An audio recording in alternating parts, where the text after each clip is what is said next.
الفاتحة. أعوذ بالله من الشيطان الرجيم. بسم الله الرحمن الرحيم. الحمد لله رب العالمين الرحمن الرحيم مالك يوم الدين.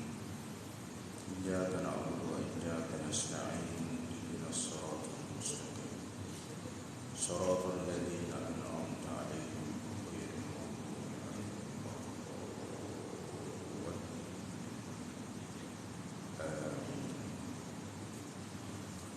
أعوذ بالله من الشيطان الرجيم. بسم الله الرحمن الرحيم. الحمد لله رب العالمين والصلاة والسلام على أشرف الأنبياء والمرسلين وعلى آله وصحبه أجمعين. اللهم فقهنا في الدين وعلمنا تأويل واهدنا صراطك المستقيم. اللهم اجعلنا من المخلصين واجعلنا من المتقين. وصلى الله على سيدنا محمد وعلى آله وصحبه أجمعين والحمد لله رب العالمين.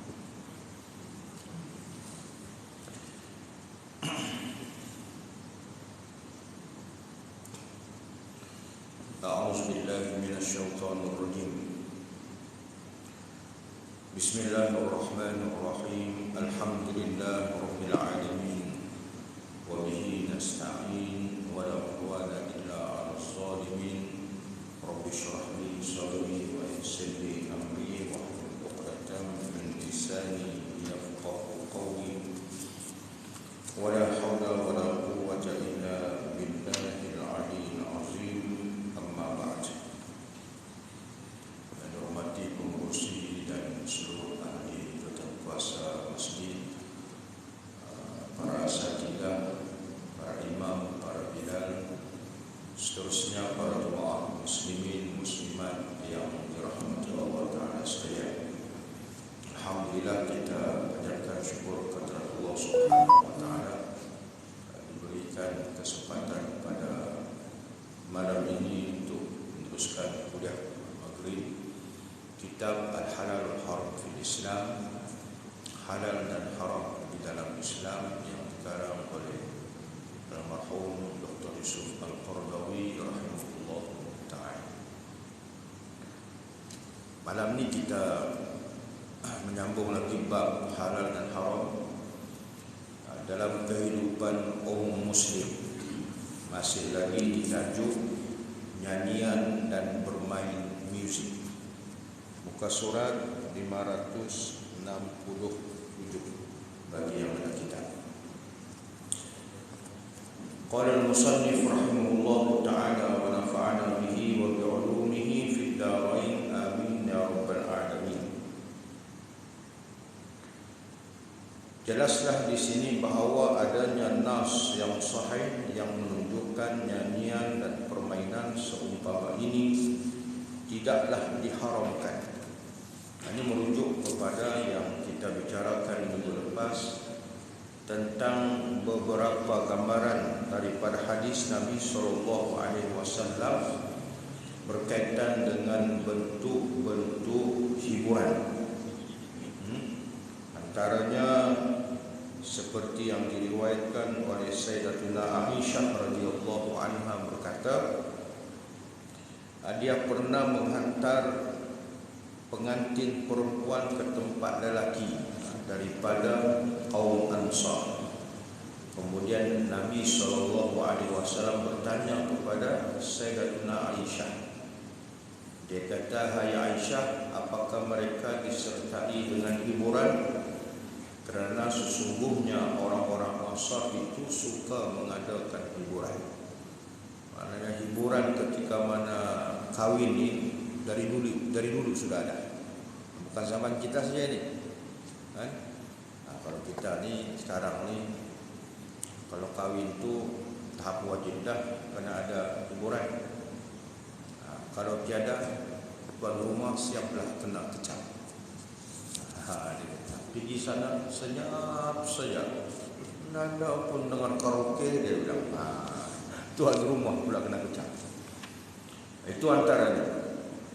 Begitu juga dah digambarkan bahawa ada di kalangan masyarakat Habsyi, kaum Habsyi ini Yang suka hiburan mereka ni bermain pedang.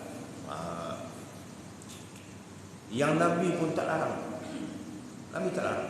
Ketika itu Sayyidina Umar atau Sayyidina Abu Bakar nampak nak larang, Nabi kata jangan, biarkan dia. Itu bentuk hiburan, bermain pedang. Kita main apa? Main keris, ataupun yang silat ni kan ada. Silat ni pun ada main keris, parang. Kalau tuan-tuan pernah masuk silat, mungkin silat gayung, satu tahap dia akan bermain peralatan senjata. Dulu masa belajar masa di Kedah, dia terkenal dengan silat gayung pesaka. Kalau orang buat persembahan tu, kita pun ngeri tu, tengok. Kalau main parang tu berapi, orang bilang berapi. Silap-silap bulan boleh terputus jari. Tapi pernah berlaku putus jari. Kalau kaum Haji begitu, maknanya Nabi tak larang, biarkan orang main. Itu di antara gambaran yang bentuk hiburan begitu tidak diharamkan dalam agama kita. Bahkan menjadi dalil yang membolehkan, yaitu yang pertama, permainan orang-orang Habsyi dan permainan semacam ini tidak sepi dari berjoget dan berdansa. Dia kaum Habsyi ini main pedang. Pedang tu bukan nak berlawan apa kada. Dia adalah seni dia tu kan. Dia adalah tariannya. Macam orang Melayu dia ada tariannya. Macam orang-orang bangsa-bangsa lain pun ada cara dan tarian mereka. Macam dulu Habsyi ini dia ada tariannya sambil dia pegang pedang. Maka itu tidak dilarang oleh Nabi SAW. Kemudian permainan itu pula berlaku di halaman masjid dengan disaksikan orang ramai. Bermakna hiburan ni boleh tak dibuat dalam di halaman masjid? Boleh. Ini kita nak buat ni bulan berapa? Bulan 2. Intim datang. Bulan apa lagi? Bulan intim lagi. Saya pun tak tengok lagi di bawah kan. Ini beberapa artis nasyid dijemput pada malam kesenian Islam. Boleh tak? Boleh. Tapi janganlah di dalam. Di halaman. Buatlah di halaman. Kebetulan pula halaman kita ni pula luas. Manfaatkan. Maknanya boleh. Hiburan tu boleh. Tapi yang dibenarkan oleh syarak. Jangan pula jemput kumpulan mata leka buat di depan masjid. Berharap kita. Ataupun buat kumpulan artis Korea bikin pakar janganlah. Itu jadi penyakit semua. Kemudian Nabi SAW bersabda sendiri kepada orang-orang Habsyi itu, tunjukkanlah wahai kaum Arfidah permainan kamu.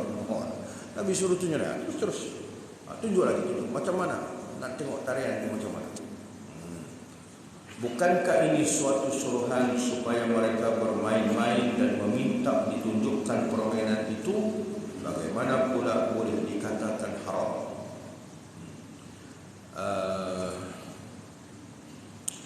Ada suku ataupun bangsa, kalau di tanah Arab ni dia qabilah.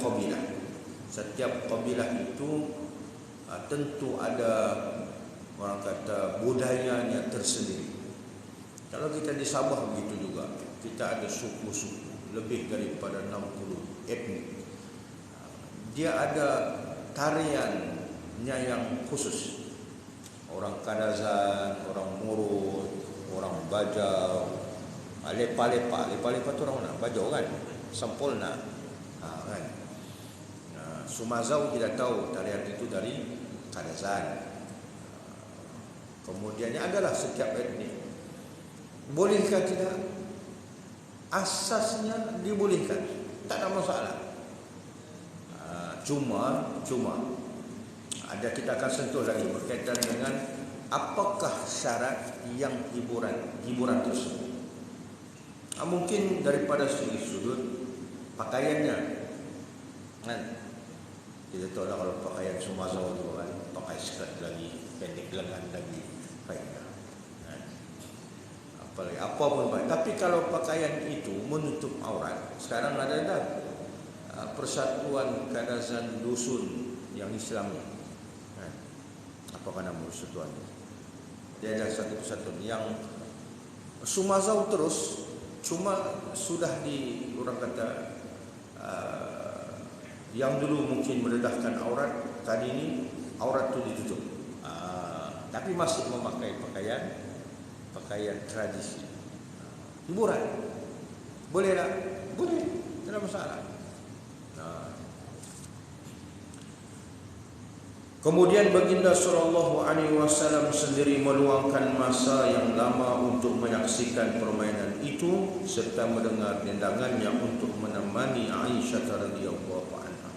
Kalaulah ketika itu Nabi larang, sudah pasti kata Nabi berhenti. Cukup. Aisyah sedang tengok perhati hiburan tersebut, mananya yang dipersembahkan oleh kaum Habsyi. Nabi pula teman. Nabi pula teman Sayyidatina Aisyah, dengar sampai habis. Ini menunjukkan betapa baiknya tingkah laku Nabi SAW untuk menyenangkan hati wanita dan anak-anak kecil supaya melihat permainan itu, dan tentulah lebih baik daripada bersikap keras kerana kezuhudan dan bersikap sederhana dalam menahan diri dan melarang kepadanya. Kalau kita tengok yang ini, banyak ibrah yang kita boleh ambil pelajaran.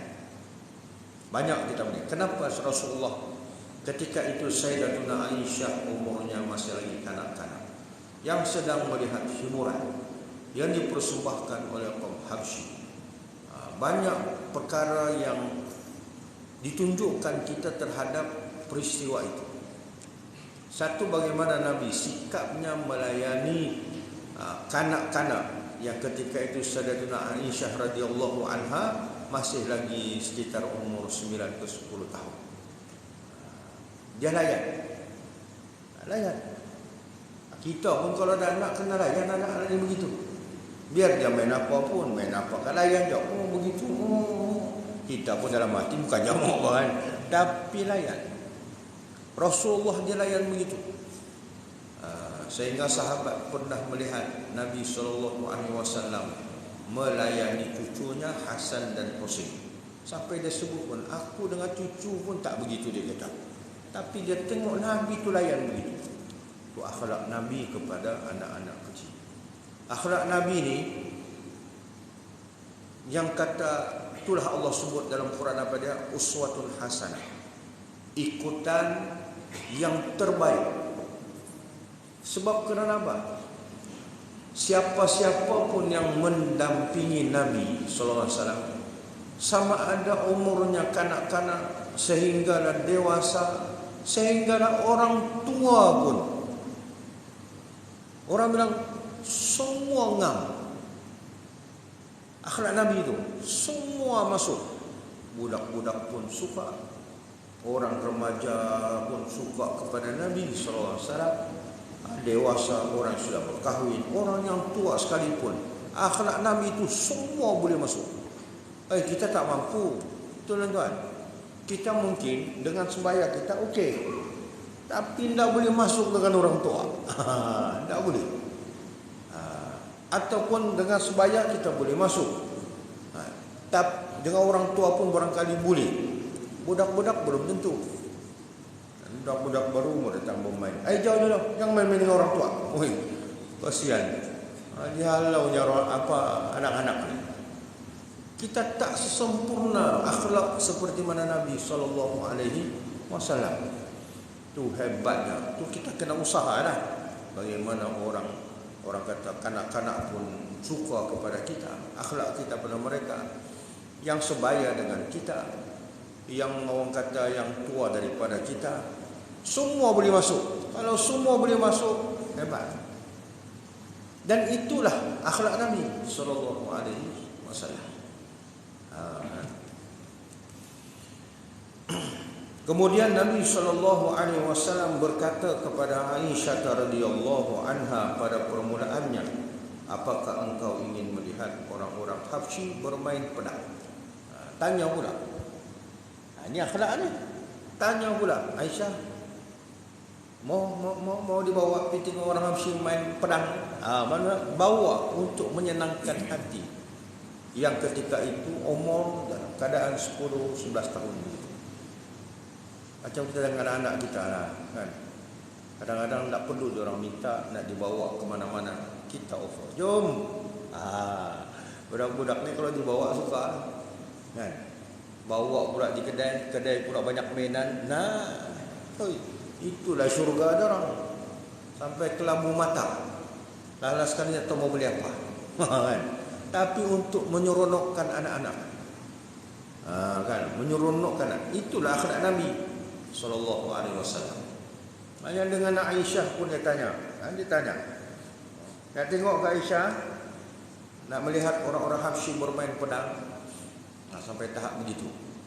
Itu kadang-kadang tuan-tuan, kita sesibuk manapun dengan anak-anak jangan tak ada masa.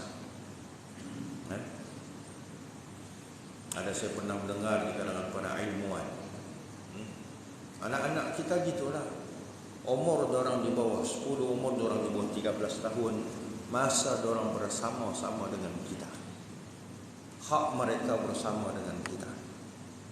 Itu je. Lepas daripada itu, bila mereka meningkat dewasa, dia pandai dah. Bersama lagi dengan kita, tapi dia pandai dah bawa diri dia.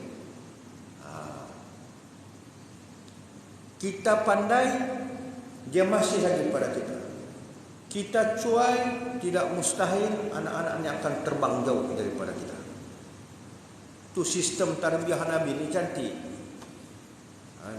Umur meningkat remaja anak-anak ni kita tak boleh caranya mendidik seumpama mana mereka di bawah 13 tahun. Tak sama. Umur di bawah ni sekarang anak kita kecil tak apa. Kita boleh perintah. Masa kita tarbiyah orang. Boleh perintah, boleh suruh. Tak suruh kita boleh denda. Tapi bila umur sudah meningkat 13 tahun nak masuk remaja ni, tak boleh gitu, tak boleh. Nabi ajar kita umur mereka di tahap itu jadikan sebagai kawan. Kawan. Kita kena rasa bersyukur anak kita kalau mencapai umur remaja, apa-apa pun dia luah pada kita. Bagi ibu bapa, itu kita kena syukur. Kena syukur. Tuan-tuan, saya bila orang cakap begini, dulu kita anak kita kecil-kecil kita tak terasa lagi. Tapi bila anak kita sudah meningkat remaja, apa yang disebut betul. Kadang kita pun tak mendengar juga luahan anak-anak ni kan, cerita begini. Kadang kita rasa benda tu remeh-temeh. Tapi tak boleh. Kalau kita tidak mahu mendengar, esok ni dia cari orang lain tempat dia luahkan. Lagi bahaya. Kalau dia luahkan entah dengan siapa-siapa, ibu bapa pun tak tahu, akhir sekali jadi benda lain. Jadi itu sistem tarbiyah di dalam Islam. Jadi kita yang ada anak ni, bila meningkat dewasa, jadikan dianya sebagai kawan. Saya dah melihat seorang kawan lah, masa bapa dia masih hidup.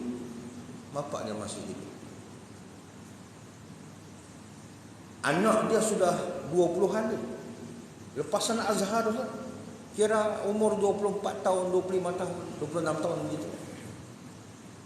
Tapi dia dengan bapa dia pergi ke masjid berpimpin tangan. Anak dengan bapa. Anak ketika umur 20 lebih, tapi mampu berpimpin tangan.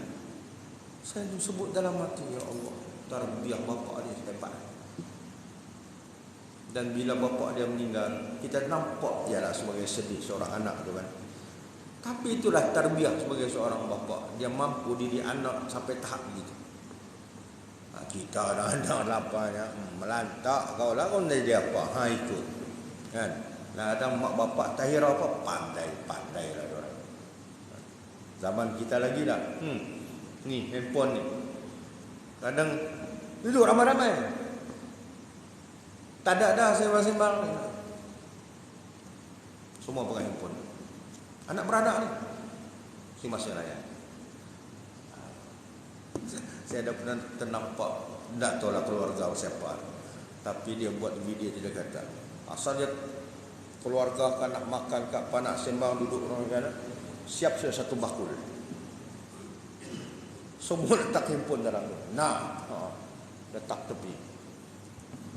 Orang kata kita mati kutu terus. Tak ada jalan. Sembang. Kosong keluarga. Itu zaman kita lah. Zaman kita memang zaman yang cukup mencabar. Kadang-kadang dengan handphone kita sudah hilang hormat dengan ibu bapa.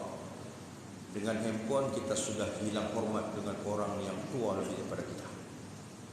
Gitu. Tak ada tegur, assalamualaikum pakcik, assalamualaikum. Tak ada. Dia begini. Tengok ya itu. Kalau kita bisa assalamualaikum, salam.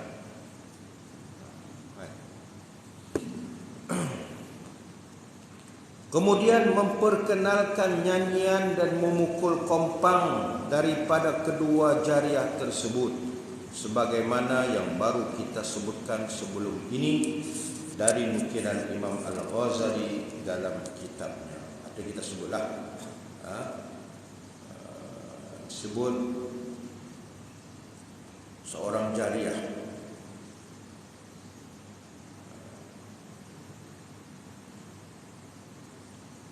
berkaitan dengan diceritakan oleh Imam Al-Ghazali rahimahullah ta'ala, menyebut dalam kitabnya Ihya Ulumuddin beberapa hadis tentang nyanyian dua orang jariah ini, juga tentang permainan pedang orang-orang Habsyi di Masjid Nabi sallallahu alaihi wasallam.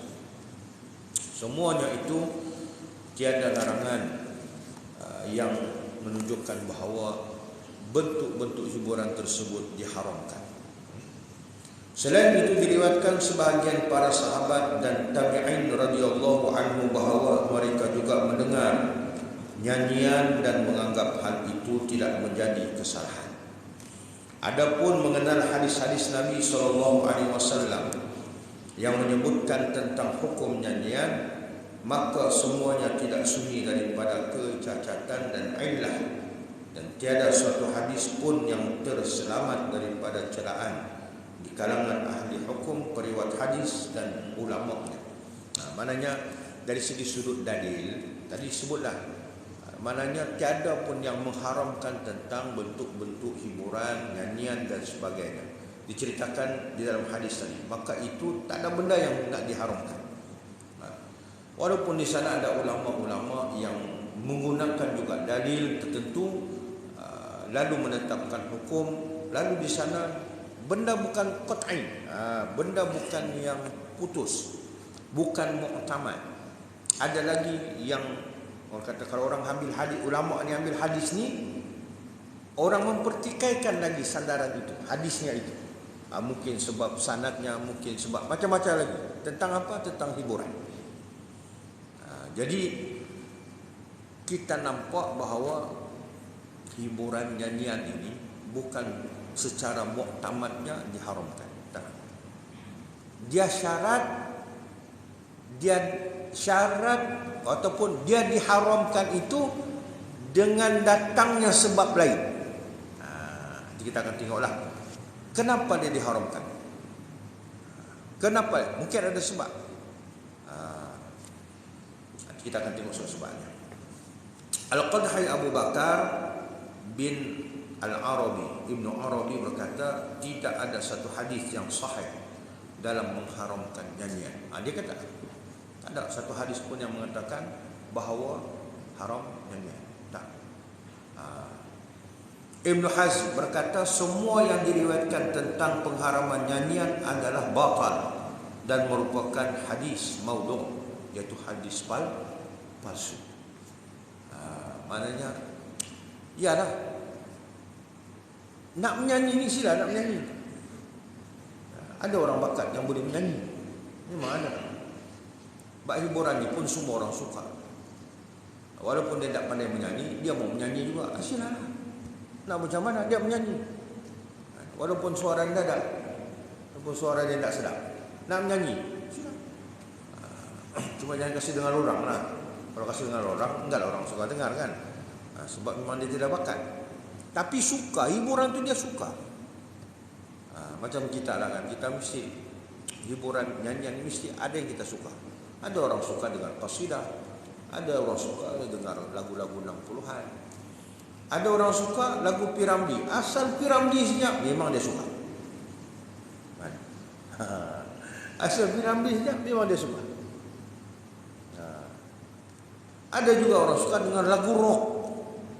Kan? Bayang rambut panjang apa semua. Ada orang suka. Itulah bentuk hiburan. Cuma itulah ada istilah dia aridah, ada benda yang sebab yang lain jatuh haram. Mungkin contohnya suka dengar lagu rock. Tidak semua kita nak pukul rata lagu rock ni haram. Tak boleh. Tak boleh. Dia haram tu ada sebab. Apa sebab dia? Tengok mana.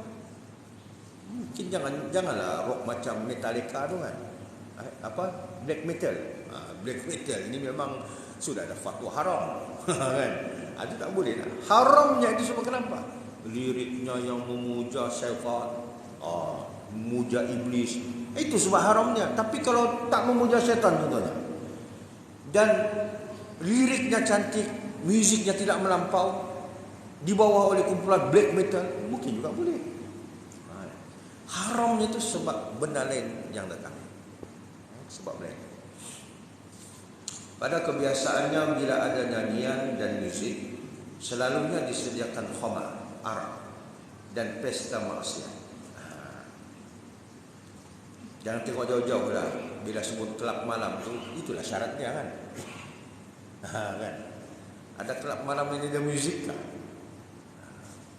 Tidak. Sebab prasyarat kelab malam ni ada muzik, ada judi, ada arak khamar, ada perempuan-perempuan yang memang menjadi orang kata hidangan di dalam itu juga. Itulah dia punya prasyarat. Itu yang haram tu. Itu yang menyebabkan haram. Tapi kalau istilah kelab malam tu kita dah tahu dah. Al-maklum orang kata. Sebut kelab malam ni al-maklum. Dan peminat kelab malam ni dipanggil golongan clubbing. Ya. Golongan clubbing yang suka pergi kelab malam. Ada tuan-tuan Islam ni ada. Kalau tiada pelanggan salah pula kan. Mesti ada. Memang ada. Golongan clubbing memang ada. Suka pergi kelab malam. Mudah-mudahan orang Islam sekelilingnya kita tiada lah begitu insya-Allah. Justru kebanyakan ulama mengharamkan nyanyian dan muzik, malah membencinya. Setengah ulama mengatakan nyanyian itu termasuk dalam lahwul hadis, iaitu hiburan yang sia-sia. Kadang-kadang ada ulama yang tegas, benda yang sia-sia tak mau. Ada juga setengah ulama yang syadid, yang dia tegas, tak mau ni muzik-muzik, tak mau. Nyanyi-nyanyi tak tutup, dia tutup langsung. Ini pada tahap hidupnya yang ialah kita tak boleh melarang juga. Memang dia begitu. Pada kezuhudan dia begitu, dia tak mau. Itu cara dia. Tapi pada hukum ada beza pula. Ada boleh, ada yang tidak dibolehkan. Ada pertimbangan di sana. Tapi kalau ulama-ulama yang tasawuf tak tahu dah ni, nama hiburan tak mau dah. Firman Allah Subhanahu wa taala, "Wa minan nasi may yashtari lahwal hadits liyudilla an sabilillahi bighairi 'ilm wa yattakhidhaha huzwa. Ulaika lahum 'adzabun muhin." Dan ada di antara manusia orang yang memilih serta membelanjakan hartanya kepada cerita-cerita dan perkara-perkara hiburan yang melalaikan. Sanggup beli tiket, mau tengok apa? Konser. Ini maknanya dia suka pada hiburan yang melalaikan dan sanggup berbelanja. Sanggup berbelanja. Baru-baru ni apabila Thailand melawan Malaysia yang di Bukit Jalil tu kan. Kita tengok ada belakang gol tu pentas. Sampai isu menteri TBS dengan dan pihak stadium berkaitan dengan kalaulah Malaysia masuk final sedangkan nak main di Subang Badak. Rupanya tempat tu sudah ditempah untuk melangsungkan satu konsert yang telah pun dirancang lama. Datuk artis mana? Allah. Dan sudah pasti orang akan datang. Dan sudah pasti perkara itu melanggarkan, maka orang pun membelanjakan hartanya untuk itu. Membelanjakan hartanya untuk itu.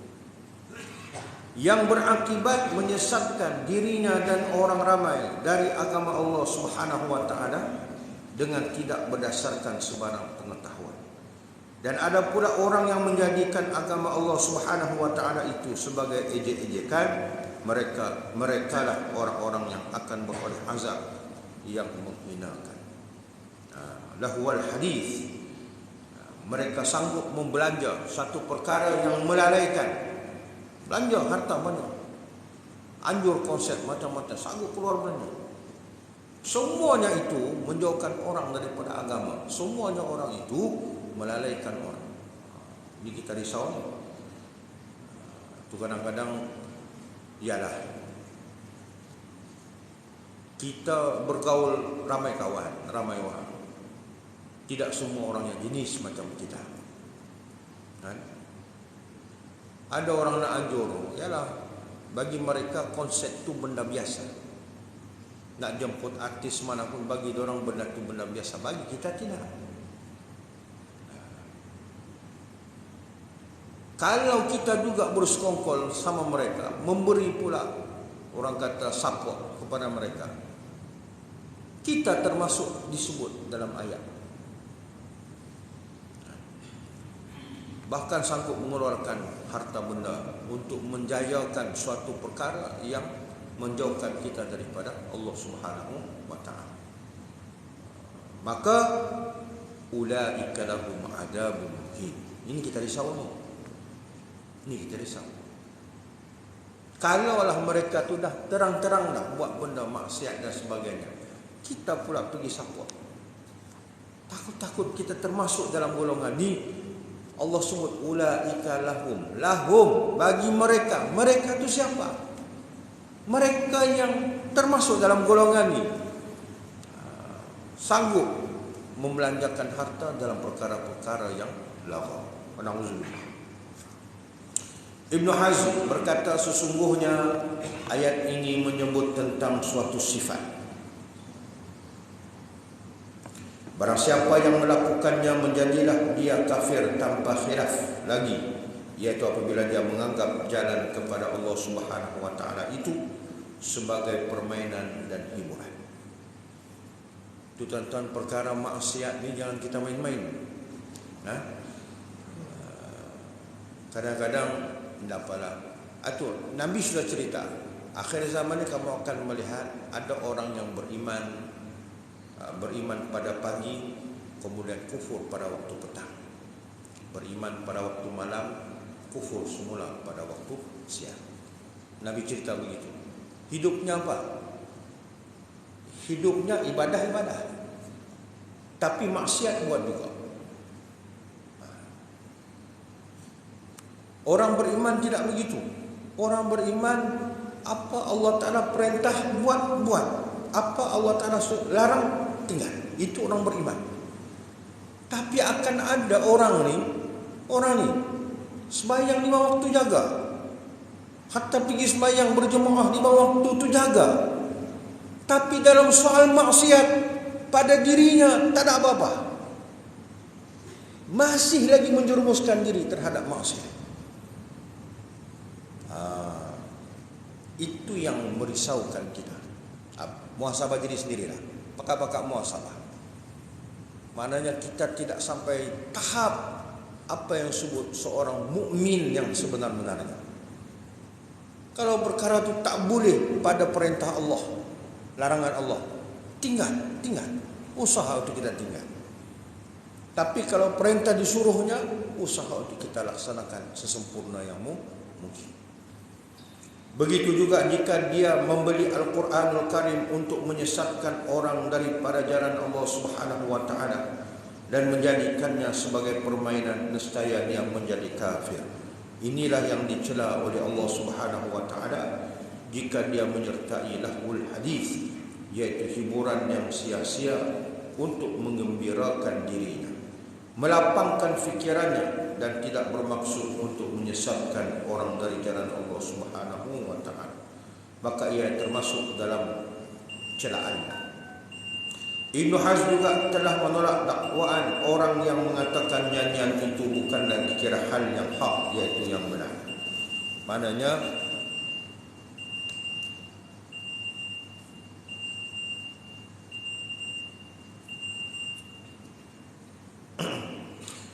maka kalau bukan hak, dia itu adalah menyesatkan sesuatu dengan firman Allah Ta'ala, فَمَاذَا بَعْدَ الْحَقِّ إِلَّا الضَّلَالِ, maka tidakkah yang lain daripada itu salah dan karut sahaja. Dalam surah Yunus ayat 32. Kemudian Ibnu Hazm berkata lagi, apa faedahnya Rasulullah sallallahu alaihi wasallam bersabda, innamal a'malu binniyat wa innama likulli imri'in ma nawa. Sesungguhnya semua amalan perbuatan itu bergantung kepada niat, dan sesungguhnya bagi setiap orang akan dikira dengan apa yang diniatkannya.